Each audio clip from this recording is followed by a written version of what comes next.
My name is Kimberly Caldwell. I am the founder and executive director of Jules Comfort Keeper, and I am here to speak with Ms. Payton Jackson. Ms. Payton, I have a question that's near and dear to my heart. If you were chosen, if you were hired for the position that you're going after, right? If we say that we want you to do this, what are your thoughts about reentry, and what does that look like for the man? Because there's multiple programs for women and children, but when it comes to the man, it's resources, but there's no real action. And being a nonprofit business owner of a reentry program, it's imperative. What I've seen is that housing and being employed are at the top of the list. And I have gone into neighborhoods that I've lived in, and none of the individuals that live in that neighborhood want that type of home or facility in that neighborhood. We've gone to commercial properties, and they find out what we are all about, and they say, well, no, I don't really want that run out of this. So where do they go?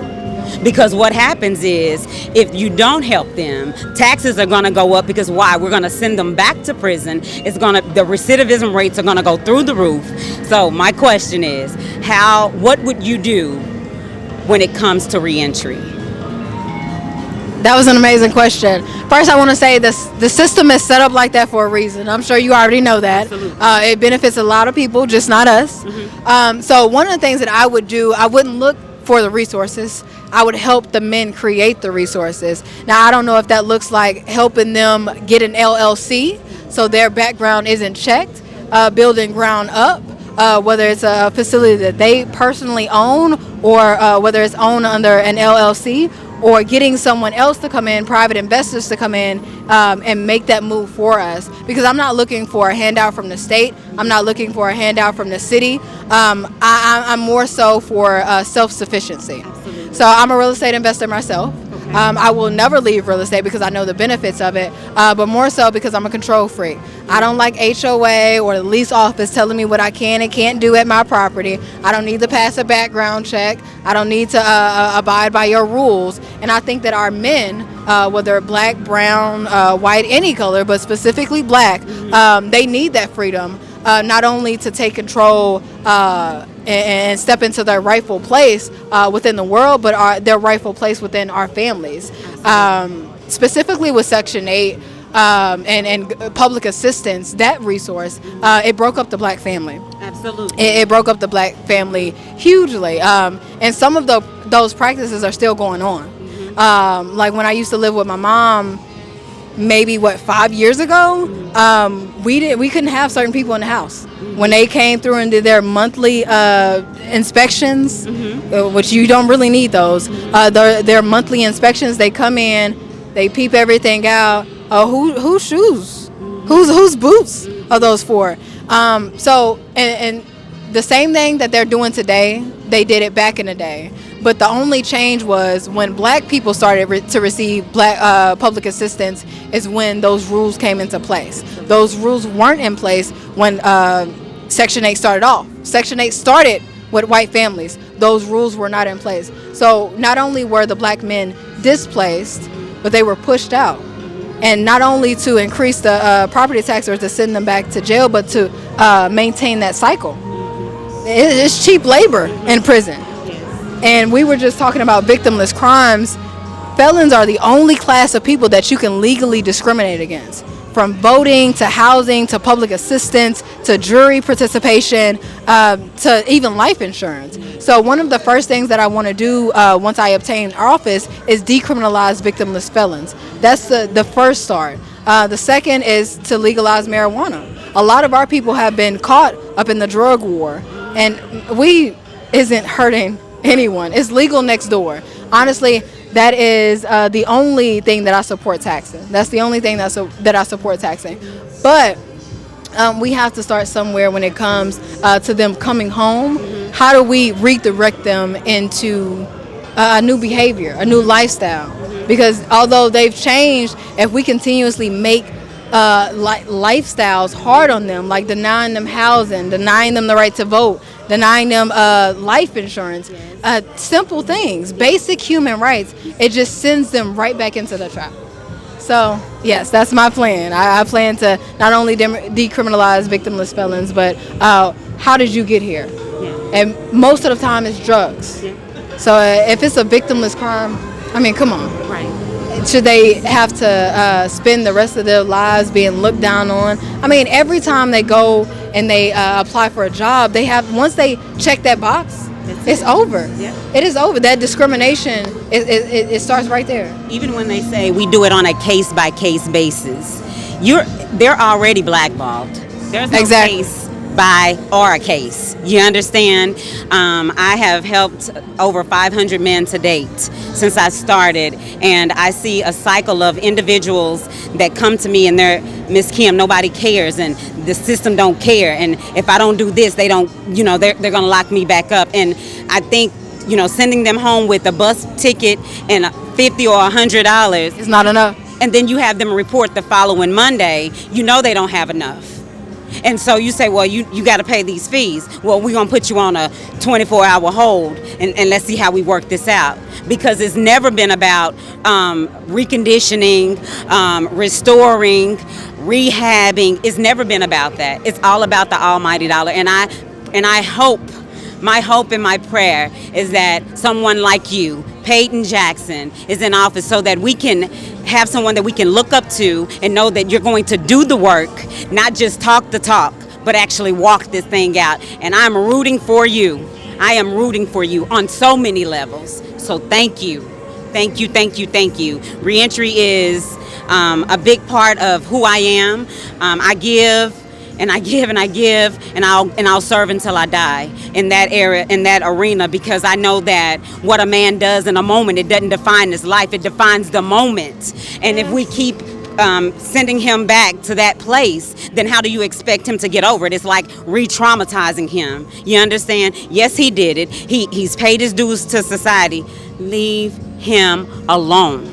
If he's doing the right thing, if he's abiding by the law, if he's doing those things, then please allow him another opportunity to get it right.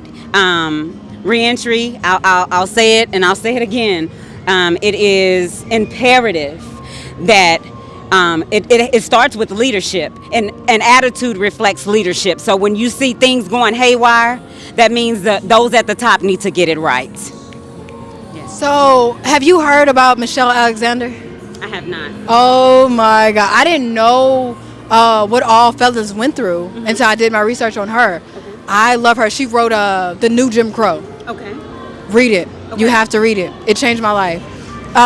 She educated me so much. And a lot of people not going to like this next bit, but Obama didn't do everything he was supposed to.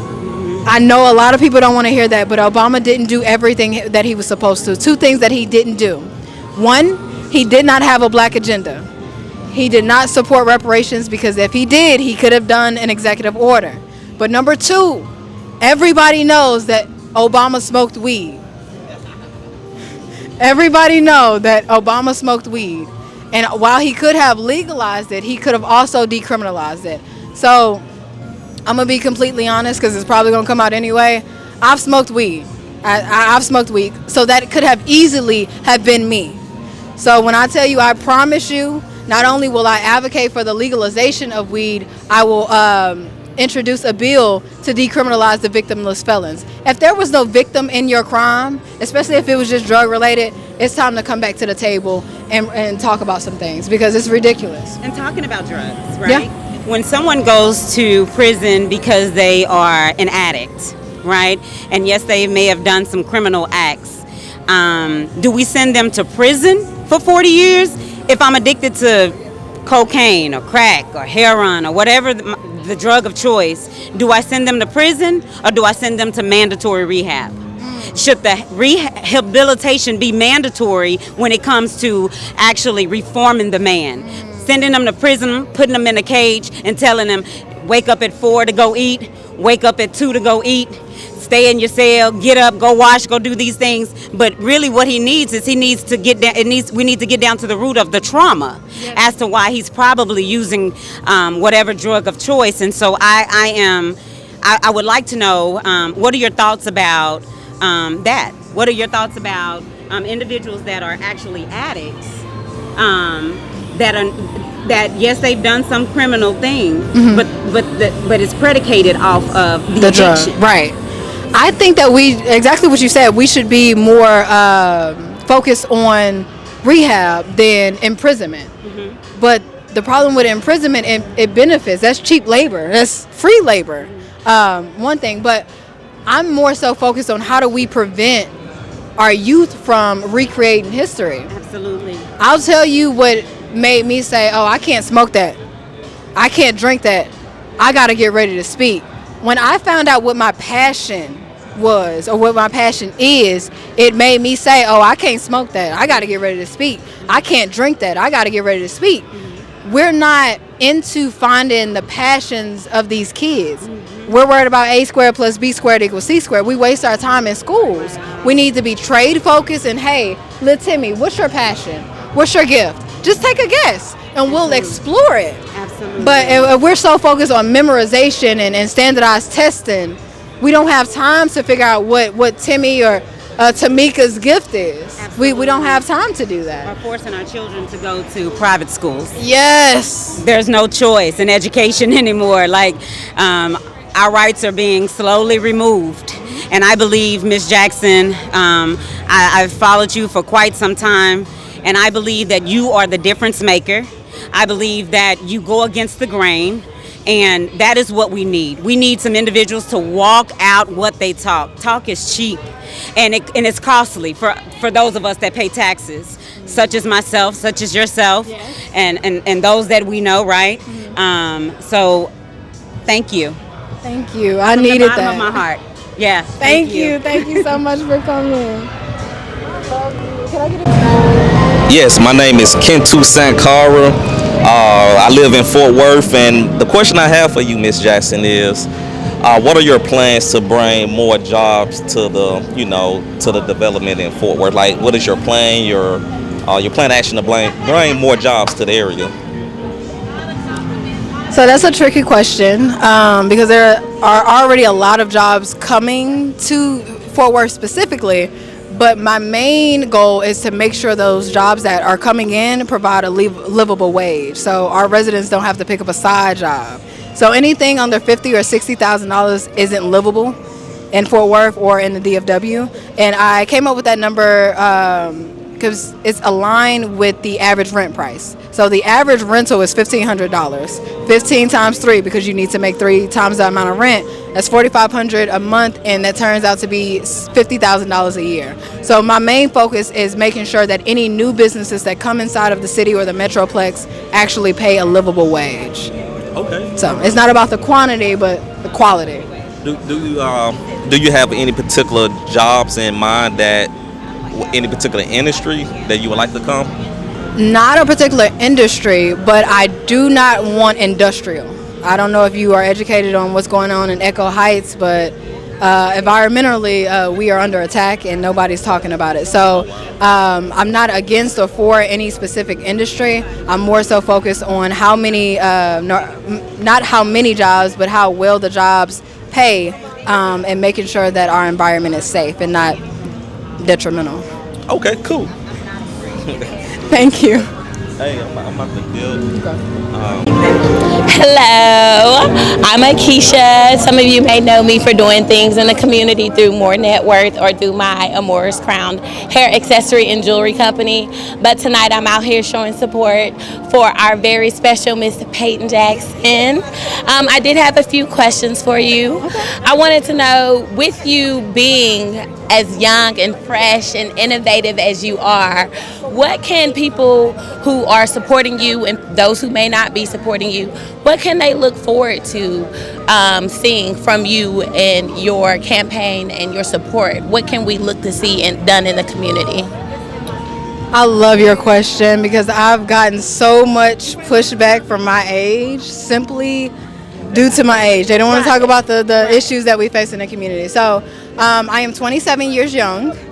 You have to be 25 to be on the ballot. Okay. And here's the thing.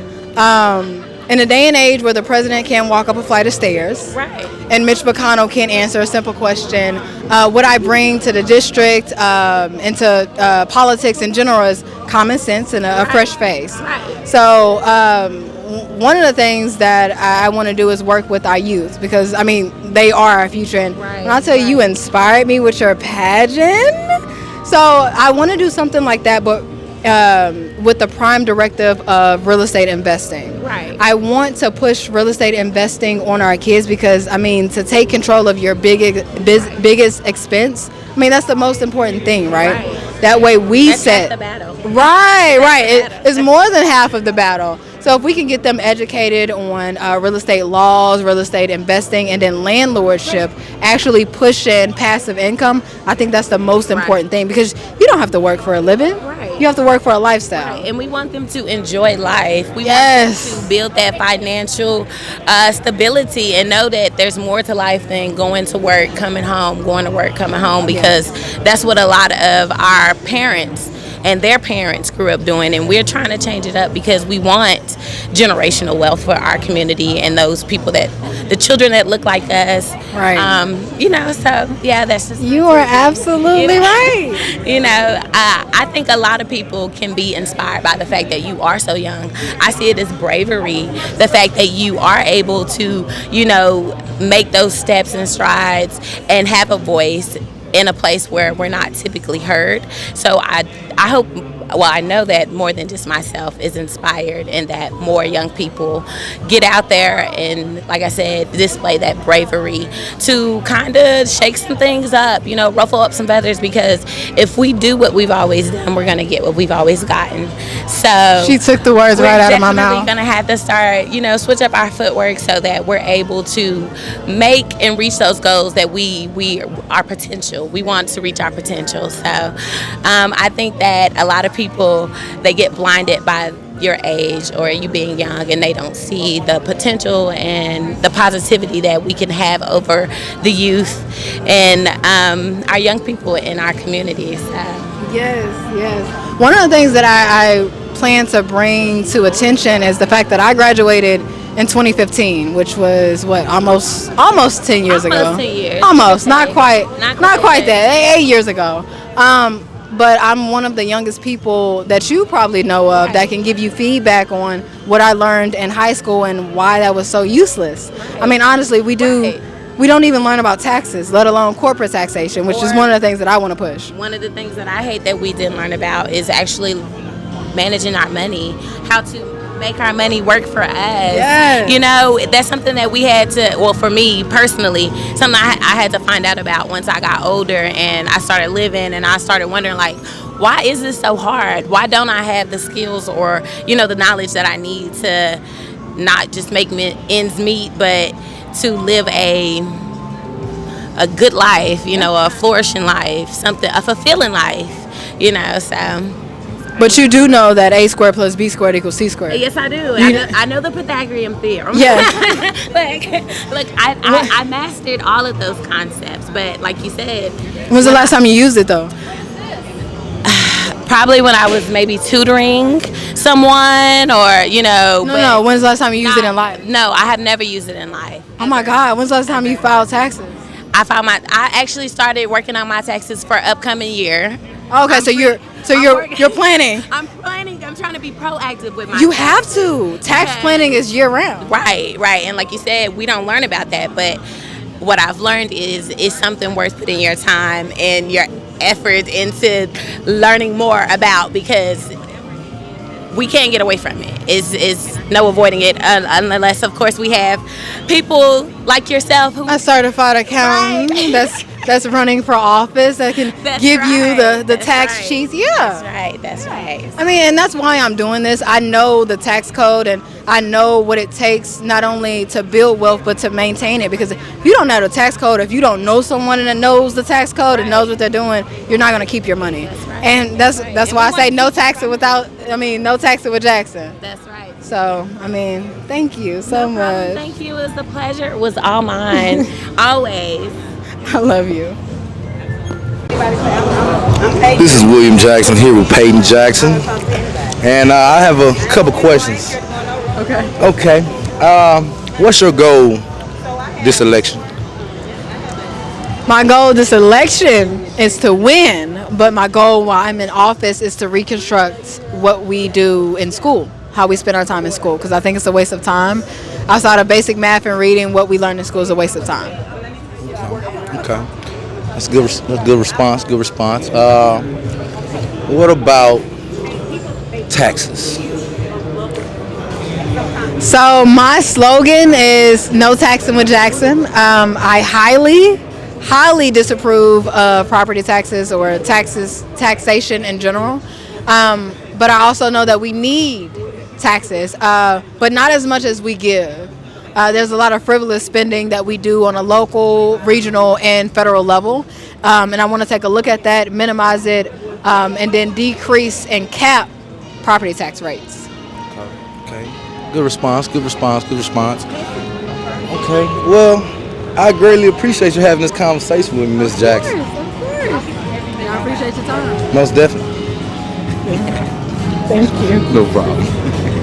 I'm sweating like. Hey, it's me, your girl Quay, out here supporting Miss Payton Jackson, who is running for, is it the 33rd, in Fort Worth? And what district is it in Dallas? It's the same district. It's the same, it's 33rd? Yes, I didn't know they covered that much coverage like that. It's a funny map. Wow.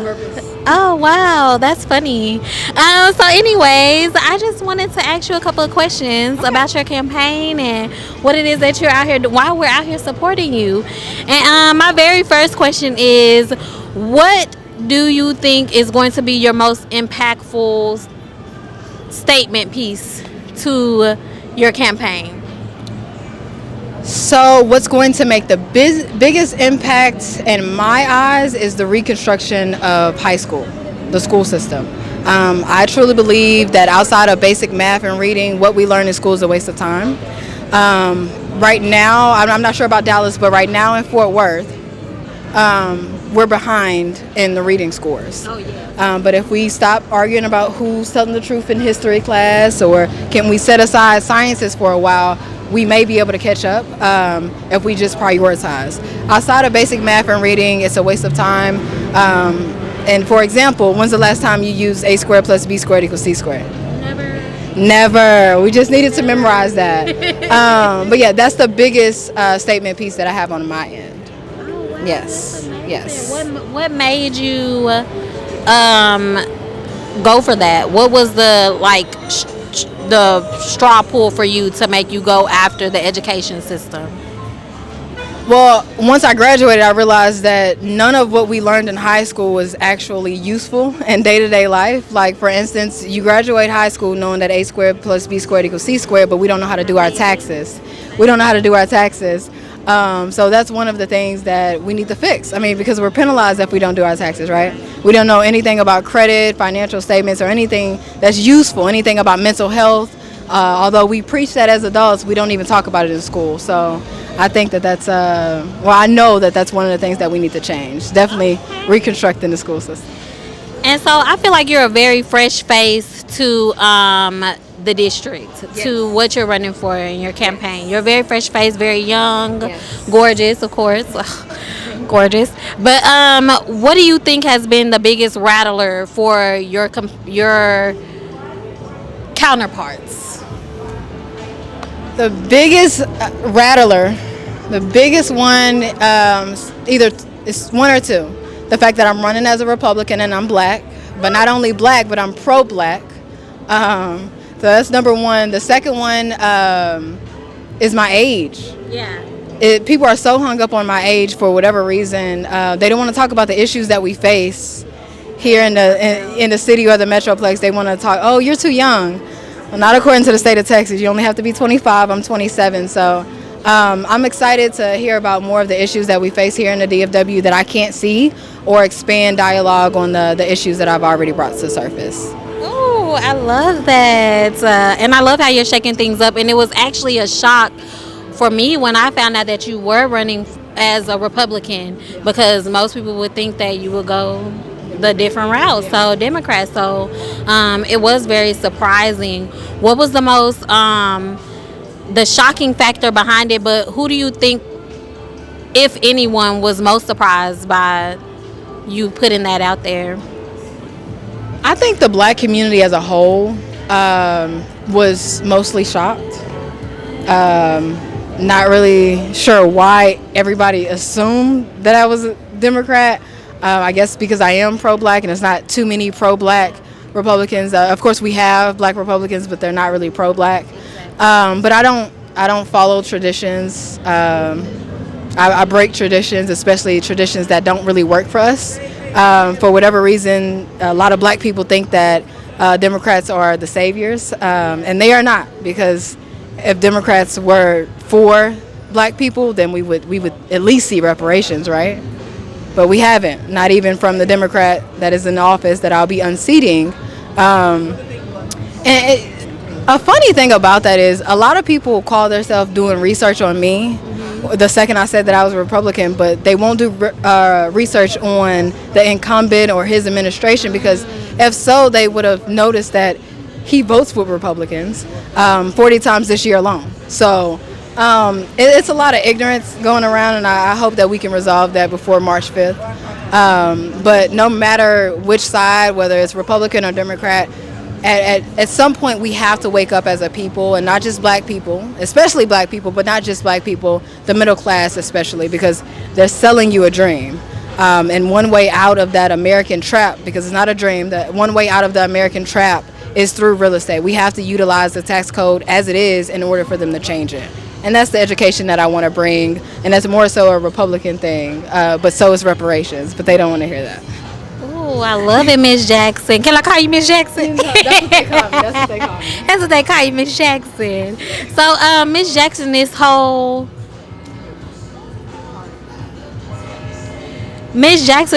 sort of, I would kind of call it an alter ego when I see you go into this Miss Jackson mode. Where did that alter ego come from? Honestly, I don't want to take credit for it.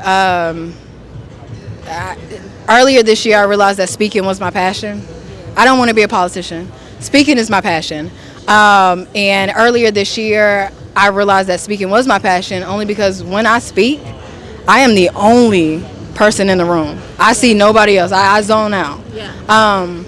But I'm passionate about it because I prepare. I've never really talked off the top of my head outside of right now. And I know politicians have to do that, but when I speak, it's usually a prepared statement. I practice, I've memorized, so I'm confident, right? But the whole Miss Jackson thing came from the officials trying to control me in their chambers, so I just kind of took it. Miss Jackson, I'll take it. So yeah, that's where it came from. I won't take credit for it, but I mean, I love it. No, I love it. It's my Sasha Fierce. It is. It's your Sasha Fierce. I love it. I love to see it. I love to see you, and you can actually tell when you get in that zone that you are very passionate about what it is. You have this aura about you, and when you walk into the room, you demand respect. And we love to see it. It gives me goosebumps every single time I hear you speak. So, good job on that, girl. Yes, Miss Jackson. I love it. I love to see it. So you're a beautiful, courageous, young black woman. The values that were instilled into you growing up as a young woman, what values do you feel like will transition into your campaign space? That's a good question. Girl, I tried. So, my mom, watching her command or demand respect, I took a lot of that from her, but I can't give it all to her because I didn't have this confidence in school or growing up or anything like that. I built my confidence by keeping my word, and I think that's the best thing that I could actually bring to Congress outside of being hard-headed. I'm hard-headed, and Congress definitely needs that. They don't need another puppet. But just keeping my word, not only to other people, but most importantly to myself. That's how I built my confidence, and that's how I command respect. You will not disrespect me. You may not respect me, but you won't disrespect me. And I think that's what Congress needs outside of not voting in another puppet. So for any potential donors, please don't think that you can give me money and I shut up. I'm a loudmouth and I'm hard-headed, so if you decide to give me money, it's going to be free money if you think that I'm about to vote a certain way or, stay quiet during the injustices. That's not what I do. But that's a great question. Thank you so much. Donations are accepted. All donations are accepted. I'm just saying, if you think that I'm going to return anything outside of what Miss Jackson does, you're wasting money. It's a waste of money. I love it. Well, I love you, girl. I'm here to support you. I'm so very proud of you. Thank you for being one of the first in a long time to step out there and actually, like you said, keep your word and go against the grain. That's not an easy thing to do, and it's very bold of you. It's very honorable, and you're gonna make history. You're gonna be in the history books. Out of the education system, but in the history books. So we are so very proud of you. Y'all have to support this young woman and what she is doing in this part of Texas, but what she's gonna do in the world overall, period. This isn't just a local here DFW thing. This is gonna be a nationwide phenomenon. So this is just the beginning of it. I love you, and no matter the outcome, love you, Miss Jackson. That part. Thank You're welcome, you. I love you. Thank you, baby. Hello, we are the Brotherhood. My name is Nehemiah. I'm Angelico McKinney. Brother Malachi Reynolds. And our question for you is, what is your viewpoint on reparations? Are you for it? And if so, what are your plans as far as taking that step towards reparations? I think I will be the first Republican for black reparations since 1863-ish. So although I'm running as a Republican, I am pro-black. I think that reparations are beyond overdue, but in what facet, right? I feel like the first step that we need to take with reparations is defining our nationality. We don't have a nationality. Black is not a nationality, it's a color, and we're not African Americans. But furthermore, outside of a direct payment, I think education, or I know, not think, education, both formal and informal, because we built those colleges, and we are also stripped of financial literacy. So we need formal and informal, but also land, not just home ownership, but investment properties as well. It was so much opportunity cost lost during the redlining season that I didn't know about until less than a year ago. I had no idea about the whole redlining thing. So yes, to answer your question, I am for reparations all the way, but it needs to happen in different tiers and in different channels outside of a direct payment. Infinite banking as well, life insurance, trust funds, and we've talked about this. But yeah, I am all for reparations, but we have to come together as a people before we expect them to come to the table. But the very first thing that I do when I get into office is not only co-sponsor HR 40 and S40, but I will draft my own bill for reparations, and it won't be a study because since they're taking it out of social studies, we don't need to study anything. I think we should just sign the check, right? Sign it over. Yeah, I have another question. Yeah, I have a question. And it's about ex-convicts or people that have paid their debt to society. Yes. You was talking about education. Yes. I know right now you have to have a certain amount, even if you've been an ex-felon or something, they won't let you into schools to teach some of them. You know what I'm saying? I guess it depends on what the situation is. If they're not able to, is there any way you could change that to where people that does have a little scratch or something on their record, they can get inside the school district to teach? Because a lot of brothers have some good knowledge to tell, but they're just not able to get in there and be effective. That's an amazing question, and I have to answer it in a couple of different ways. So I am a huge protector of kids, a huge protector. I do not play about kids. If you ever want to trigger me, harm a child, and it does not have to be mine. Right. Harm a child, and you will see Miss Jackson triggered. So while protecting the kids at all costs, unless that charge was child specific or it hurt somebody, I don't see anything wrong with felons. I feel like victimless felons are or have been targeted for a while on purpose, and it's mostly us. Unfortunately, that's the only class of people that you can legally discriminate against, and that goes for housing, that goes for public assistance, that goes for voting, jury participation, even life insurance. So one of the things that I plan on doing is decriminalizing the victimless felons. If there was no victim in your crime, was it really a crime? Right. Me personally, I don't think so, especially a drug charge. Exactly. Unless you were selling to a minor or something like that, then I don't see a problem with it. What you do with your life is you. But I don't think that anyone should be discriminated against, especially something as basic as housing and a job. So I will not have that within my administration. I'll fight as far as I can. Now, as far as bringing felons into the school system, again, if they were no victims a part of their crimes, I welcome them in. I don't really care about a background check. I know you better have good intentions. Right. I know you better have good intentions, right, and we can move forward there. But I want to not only decriminalize victimless felons, but also legalize marijuana. Okay. A lot of our people have been, and I can't just do it by myself. It's a federal thing, and it's more so a state thing in the state of Texas. But I will definitely advocate for it, especially weed. I mean, because, come on now, weed isn't hurting anyone, and it's legal next door. And that's actually the only thing that I support taxing. I'll take a tax hike on that if we can minimize my property taxes, right? Right. And I know I have a 90-year-old neighbor that's allergic to all of the major painkillers, and she has no other option. I was like, Miss Pat, I don't mean to use her name, Miss P, I can bring you something. Right. But it's not legal in the state of Texas. And even though they've minimized it and under 4 ounces, I think it's a misdemeanor, but come on now, it's weed. It's legal next door. Right. Let's just go ahead and legalize it and see the benefits of it, because there are a lot of benefits to legalizing weed, but actually ingesting the weed, whether it's anxiety or pain or just pure relaxation. I mean, so I think that's the only march that I've been a part of when they came downtown, the March for the Legalization of Weed.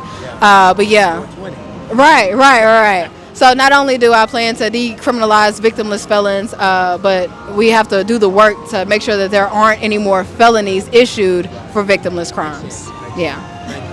You're welcome. You have a question? Well, this is Payton Jackson. Remember, no taxing with Jackson, and this was the Brotherhood. See you guys next time. Yo, I'm Anthony Davis, a local artist, and my question for you is, what are you running for? I am running for a congressional seat the congressional seat in District 33, which is Dallas, Arlington, Fort Worth, Forest Hill, Grand Prairie, and a few other cities. It's 11 cities in total. Cool. So what is your platform? Like, what are the 3 things that you're fighting for as a politician? The 3 top things. I like that. Okay, so the first one would be to reconstruct how we spend our time in high school, because I think that it's a waste of time. For example, we know that A squared plus B squared equals C squared, but we don't know how to do our taxes after graduation. So that's the first thing. The second thing would be pushing the education of real estate to our people, which when I say our people, I mean the middle class. So showing them the benefits of real estate investing. Ownership. Yeah, ownership. Not only ownership though, but landlordship. So pushing real estate investing and that passive income. Not only the passive income, but also the tax deduction. So that's the second thing. The third thing that I want to prevent, unfortunately, is the benefits of immigrants. And a lot of people don't like that subject, but I'm not talking about our natives at the southern border. I'm actually talking about the Ukrainian immigrants. I just found out that they get the first class service when they come over here. They get Section 8 housing. They get SNAP food benefits. They get SSI. I don't even qualify for SSI. And free health care. So the fact that they come here and get treated better than the people who are financing their treatment bothers me, and I won't have it within my administration. Absolutely, that sounds good. Well, thank you for your questions. Again, this is Payton Jackson, No Taxing with Jackson, and this is my friend Anthony at Union Station. Thank you. You don't speak English, but you understood everything I said. That's okay. Y'all enjoy the rest of your night. Hey, how are you? I like that. Just get them in the light. Oh, absolutely. My question So I want to take a few minutes. The main or the prime directive of this party is to bring out some people of the community and ask me certain questions that they expect me to not only know, but what my plan is for the problems that we face here in Fort Worth and the Metroplex of DFW, since that's where the district is. So what would you say is an issue that we face, and what questions do you have for me today? So right now, I think the biggest question is the comprehensive plan that is the 2023, 24, and then the 2050 that they're already working on, how they don't bring that information to the community. They're not asking the community the questions of what they would like to have in their neighborhood, what they would not like to have in their neighborhood, the safety of their neighborhood, east of 35 or west of 35. We're asking, how can owning property be a benefit if you stay in a undeveloped or a new gentrified area? How can you owning property be a benefit when the taxes are constantly going up and the taxes cost more monthly than a mortgage on a home you're paying in taxes? Tell me, how can we benefit for owning a property? Well, one of the main reasons why I will never leave real estate is due to the fact that once you pay down that mortgage, you don't really have a housing expense outside of taxes. Now, the main slogan for my campaign is no taxing with Jackson, and a lot of people are confused by that. They think I want to completely eliminate taxes, which would be great because I hate taxes. I really do. But realistically thinking, we can't afford to eliminate taxes. What we can afford to do is pay attention to how our tax dollars are spent, both locally, regionally, and federally, which, man, are we wasting money. For instance, even though we raised property taxes here in Fort Worth, I believe once, maybe twice last year, they also took an international field trip for absolutely no reason. So one of the ways that I plan on eliminating or minimizing property tax is to pay attention to the budget, to go to these meetings where they pretend like they care about the community input with the green dots and approval of this and that. But one of the things that I want to focus on is preventing gentrification, or showing our people, which not just black people, but the middle class, that gentrification is just renovation, but by the wrong people. If we take control of the property, there's a good side of capitalism, and I think that we would enjoy it if we just sit back and educate ourselves. But we can't wait for them to educate us. We have to be willing to do the self-education, which is not easy, but it's more riskier not doing it than actually doing it. How would you propose that we do that then? What would you start at? I would start at the community center. Whether it's monthly or bi-weekly, getting a group of people that are educated within the field, whether it's GCs, real estate agents, real estate investors, to compile all of our knowledge and give it to our youth, because they are the future. It's harder to get into the heads of older people, but we should most definitely do that as well. But it starts with us. We can't wait for them to educate us when it benefits them for us to be uneducated. So our people have been taught so much propaganda. They've been lied to, mistreated, and underdeveloped in so many ways.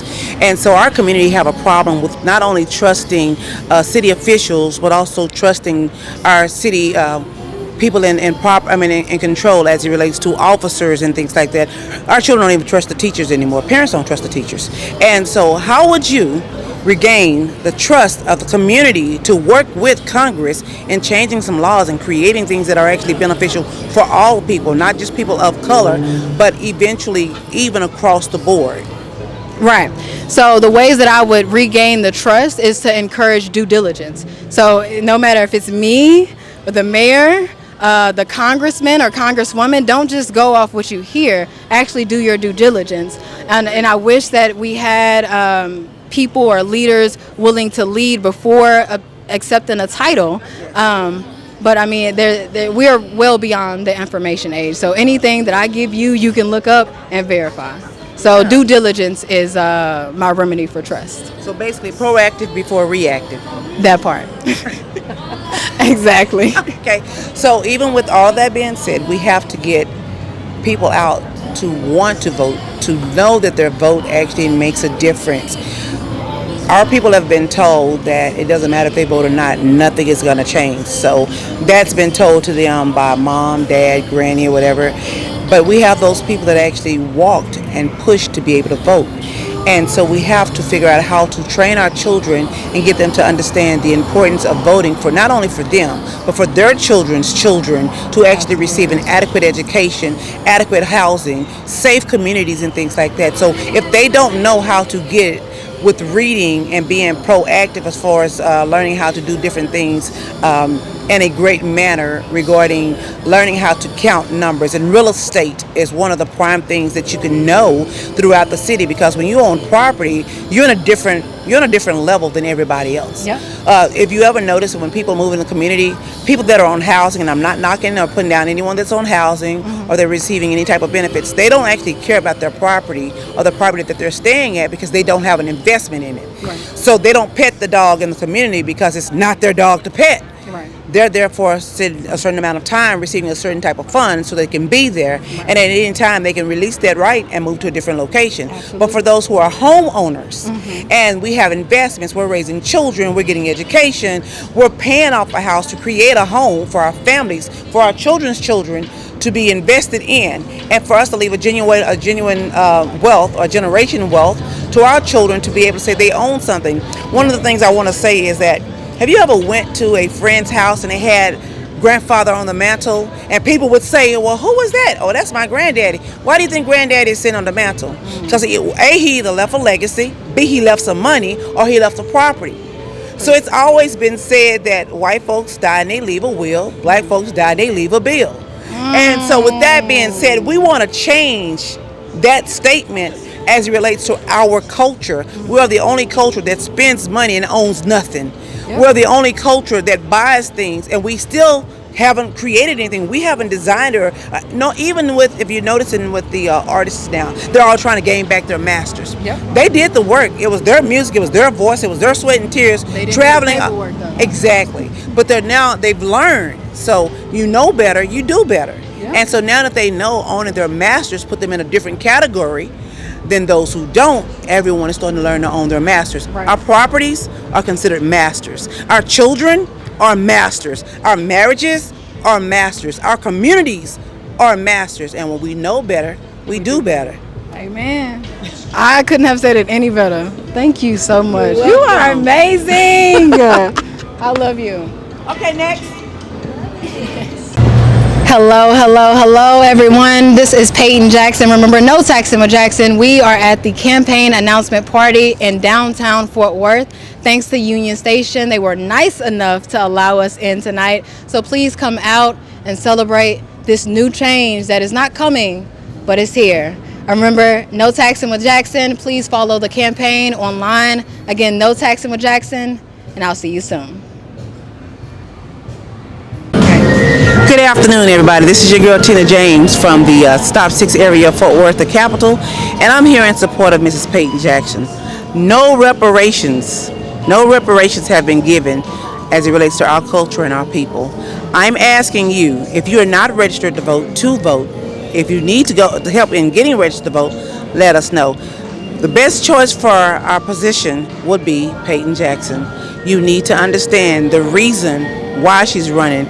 It's for our children's benefits, not for ours, but for a continued, genuine generation of education, foundation, equality, inclusion, and all the things above.